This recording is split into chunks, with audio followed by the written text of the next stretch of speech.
Ar jūs mėgstat medlievų uogas? Aš tai labai mėgstu. Štai čia turiu pasisodinusi medlievą smokį.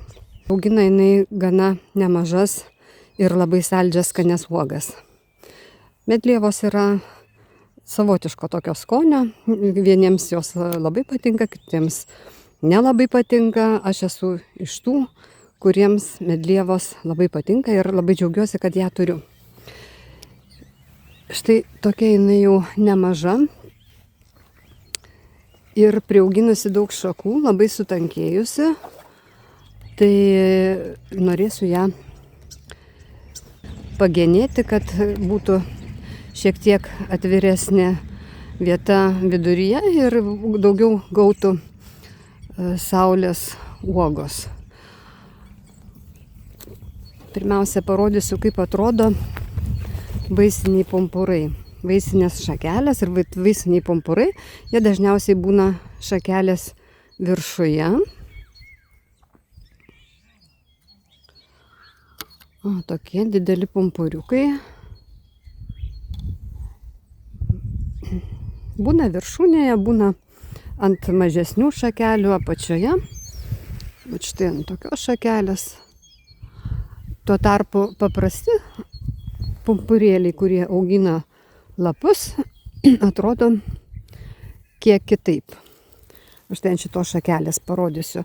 Štai čia yra vaisiniai pumpuriukai, kurie išleis žiedus. O va čia yra šakelės, toliau šakelės apačioje yra maži pumpurėliai. Prigludę prie šakelės, mažiukai tokie ir vat labai aiškiai skiriasi. Žydi medlieva gana gerai, labai daug užmezga uogų ir kad jinai galėtų tas uogas sunokinti sėkmingai ir kad uogelės būtų kuo didesnės, aš privalau ją šiek tiek pagenėti. Medlieva smokį leidžia labai daug atžalų. Aš netgi pasidauginau iš tų atžalų išleistų, galima atkasti, jos jau turi šaknis, bet štai šitą jeigu pakasus, galima su visomis šaknimis pasisodinti atskirai ir turėti atskirus augalus, ką aš esu ir padariusi. Bet štai čia yra mano pora krūmelių ir dar čia vienas toks mažiukas, noriu čia tokią senelę padaryti iš medlievų, kad uždengtų man kaimynų tvorą truputuką. Kaipgi reikėtų genėti medlievas? Reikėtų išgenėti tokias labai nedidelės šakeles, kurių yra daug priaugę ir kurios yra krūmo viduryje.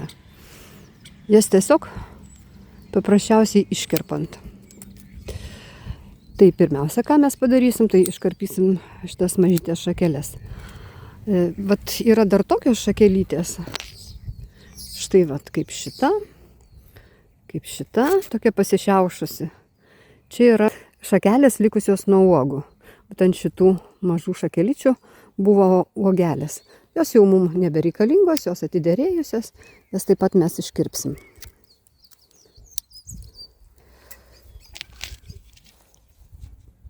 Kadangi krūmas yra gana nemažas, aš pereisiu jį, išgenėsiu tas mažas šakeles, o paskui greičiausiai teks man dar praretinti apačią, nes yra labai daug šakų. Matosi, kad kai kur šakos liečiasi viena su kita, persipina. Štai šitoje vietoje persipinė yra. Kai kurios šakos yra tokios labai smulkios, nedidelės irgi, gliukai nedideli. Mes gerokai jį praretinsim. Tai aš genėsiu ir po kurio laiko jums parodysiu. Iškarpau apačioje esančias labai smulkias šakeles.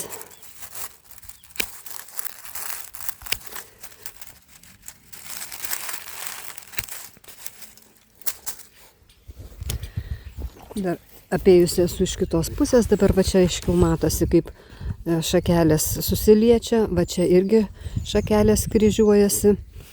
Mes kažkurią iš jų nukirpsim, bet nukirpsiu truputėlį vėliau. Dabar kol kas iškerpu tik tais va tokias iš šono išaugusias mažas šakytės. Va tokias. Jos neturi žiedinių pumpurų ir augins tik tais lapelius, užtankins labai mums krūmo vidurį.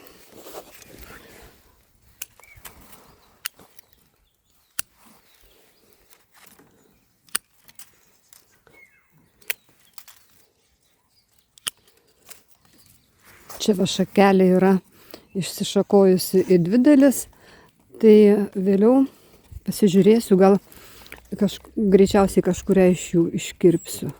Nebent nukirpčiau visą va šitą šaką ir tada matysiu. Na, pirmiausia, ką padarysiu, tai iškarpysiu šitas mažas šakeles, atsivers labiau krūmo vidurys ir tada bus lengviau apsispręsti, kurias šakeles iš tų didesnių paliksiu, o kurias iškirpsiu.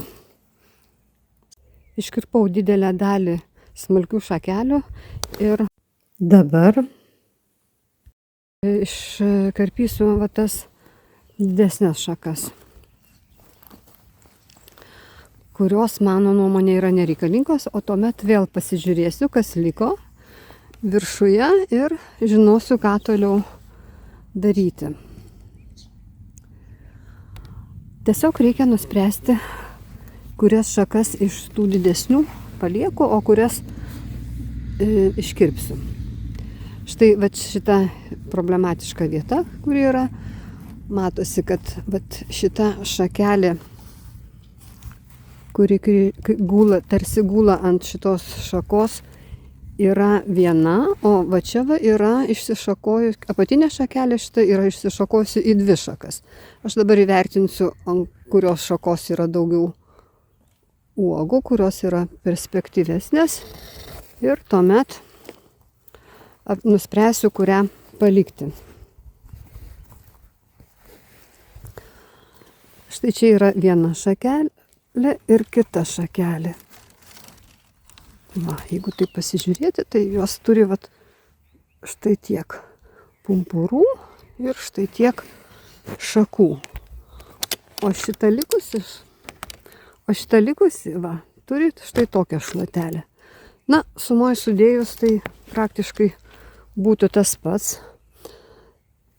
Bet kadangi šita šakelė yra labiau viduryje krūmo, tai aš iškirpsiu ją, kad krūmas mano pasislinktų truputėlį į šoną labiau. Tai va, iki prie pat apačios, kiek mes pasiekėm, suimam ir iškerpam.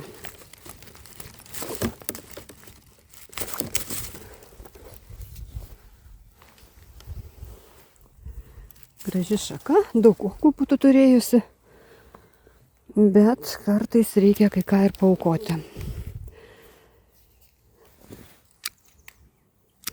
Dabar va šitoje vietoje yra labai daug šakelių ir reikia bent jau vieną būtinai iškirpti, kad būtų čia daugiau erdvės. Ir reikia tiesiog apeiti ir nuspręsti. Šita šakelė kryžiuojasi su šita šakele. Šitą mes jau palikom iš tų dviejų, kurią vieną nukirpam. Kadangi šitą kryžiuojasi, aš ją iš karto iškerpu.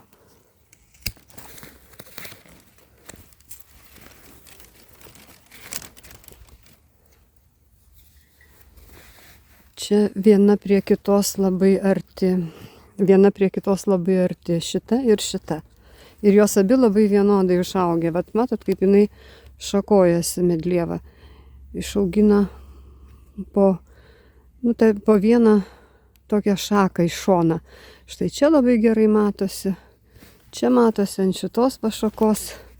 Va čia va irgi vieną stiprią šaką ir daug tokių mažų šakyčių. O viršūnė jau tada šakojasi stipriau. Štai viršūnė yra jau 4. Viršūnė ir dar 3 šakos. Ir tai praktiškai visos viršūnės. Nes viršuje ko gero buvo, vat visos vienodai, va taip, matot, va čia pasibaigė. Nes va čia va ant pumpuro, ant šakelės galo yra daug žiedinių pumpurų. Jie nužydi ir paskui šakeles pradeda leisti iš kitų greta esančių pumpurų ir susidaro tada tokia šluotelė.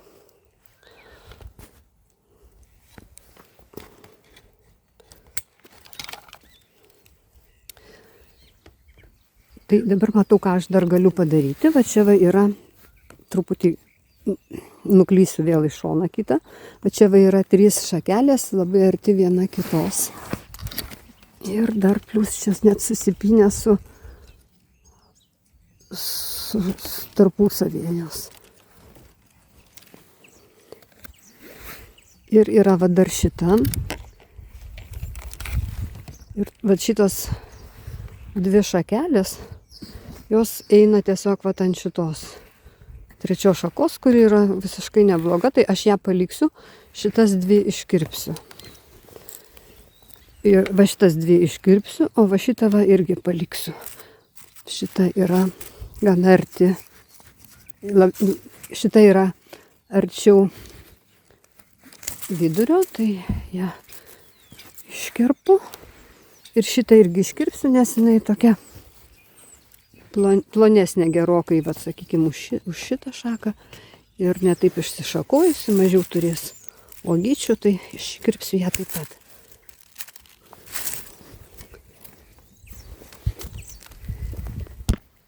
Ir mums vėl reikia grįžti prie šito brūzginėlio.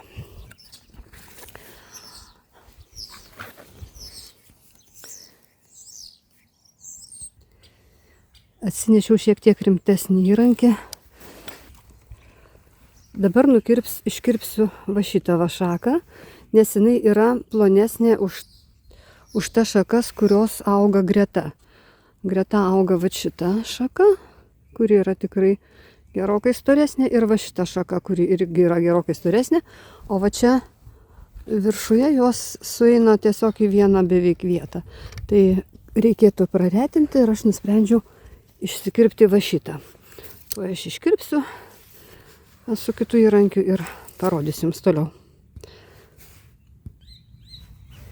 Iškirpau tą šaką. Štai jinai. Ištraukiu.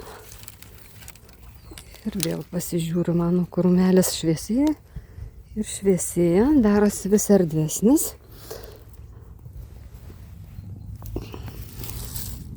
Šitoje pusėje manau, kad viskas gerai.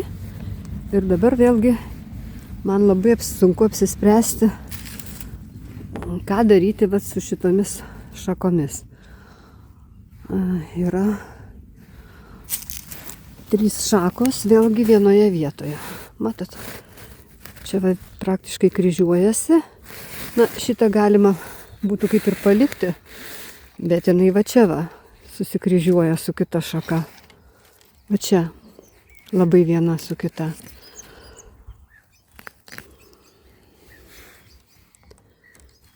Labai arti. Vis dėlto aš apsisprendžiau iškirpti va šitą va šaką, nežiūrint to, kad šita šaka yra jaunesnė ir šiek tiek silpnesnė, bet šita šaka yra labai viduryje krūmo.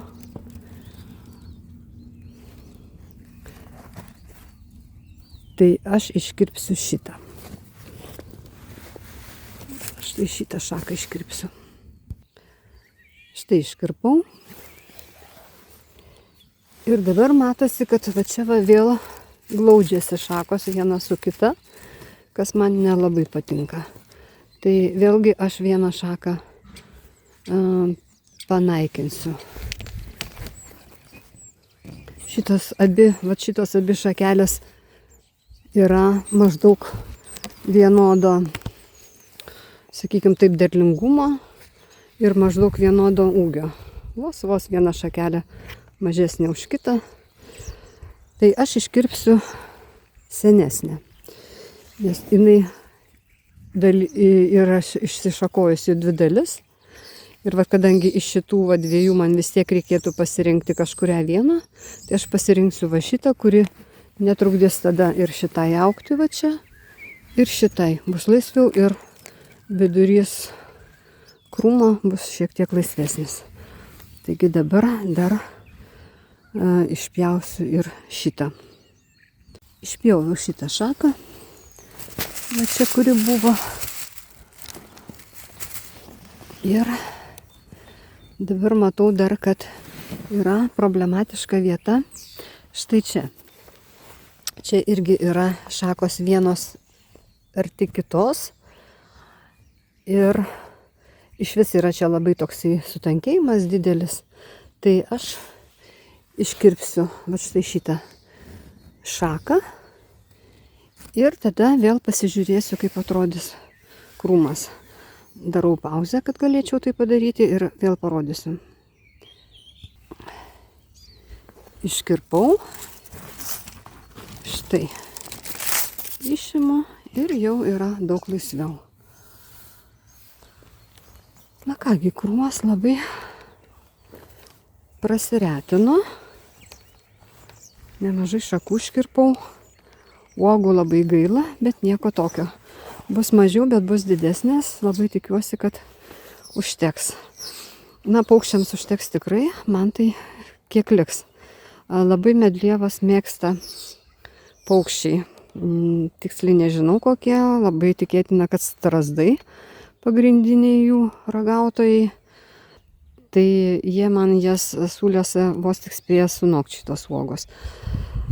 Kol kas, kol nedidelis krūmas, aš dar užsidengiu, apsisaugau šiek tiek, vėliau nežinau. Kai bus, labai tikiuosi, kad krūmas bus didelis, jo labiau, kad dar ir kiti du krūmai auga. Ir gal jie nesuvalgės tiek daug uogų, gal ir man daugiau liks, gal nereikės man čia uždenginėti visą laiką, nes didelį krūmą uždengti vos jau neįmanoma. Dar truputėlį apeisiu, matau dar kai kurias šakeles, tokias smulkės, kurios liko nenugenėtos, va štai šitą iškirpsiu. Čia va tokios smulkutės, pernai buvo uogelės ant jų, praretinsiu. Visokius tokius galiukus dar nukarpysiu ir praktiškai manau, kad genėjimas bus baigtas. Štai taip atrodo galutinis mano darbo rezultatas. Elementarūs tie patys genėjimo principai kaip ir kitiems krūmams arba vaismedžiams. Tos pačios taisyklės, tie patys reikalavimai. Lauksiu uogų ir žiūrėsiu, kokia bus mano genėjimo nauda. Atsisveikinu su jumis iki kito karto.